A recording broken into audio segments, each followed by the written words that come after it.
It's a world away from the war in neighbouring Ukraine.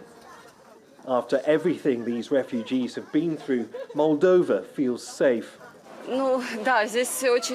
It was so tense in Odessa, now it's even worse. Our town's being heavily bombed, and the number of casualties is going up. We're just trying to get used to living here now. My 7-year-old daughter's traumatised. At least we can sleep now and not be afraid. But there are fears the war is widening and that Russia has its sights set on this former Soviet republic.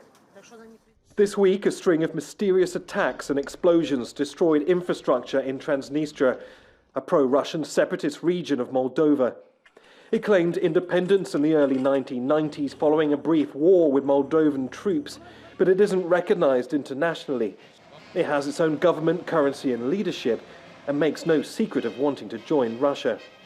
Western intelligence chiefs, along with Ukrainian and Moldovan officials, believe Russia staged the attacks to justify mobilizing around 1,500 or so Russian troops permanently based in Transnistria, along with several thousand Transnistrian conscripts.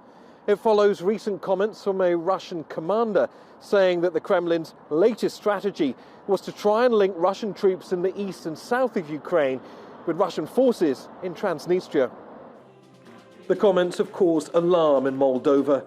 It only has 6,500 under-equipped soldiers, making it vulnerable to a swift Russian invasion.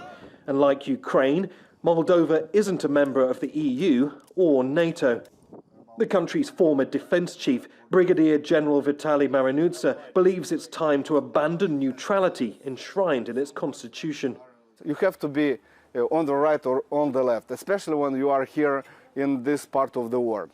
I am one of the promoters of joining NATO, of not being neutral, and having allies which are really strong military, economically, politically.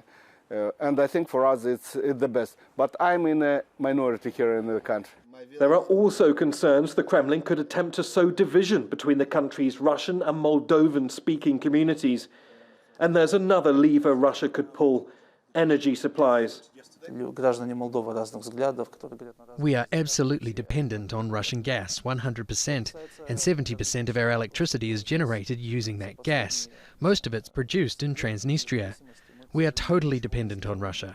If supplies were to stop suddenly, our economy would collapse and the consequences would be extremely serious. For now, Ukrainian forces have repelled a Russian landing in the port city of Odessa, blocking access routes to Moldova from the Black Sea. Should the tide of war change, there are fears the conflict will rapidly spread beyond Ukraine. Neve Barker, Al Jazeera, Chisinau.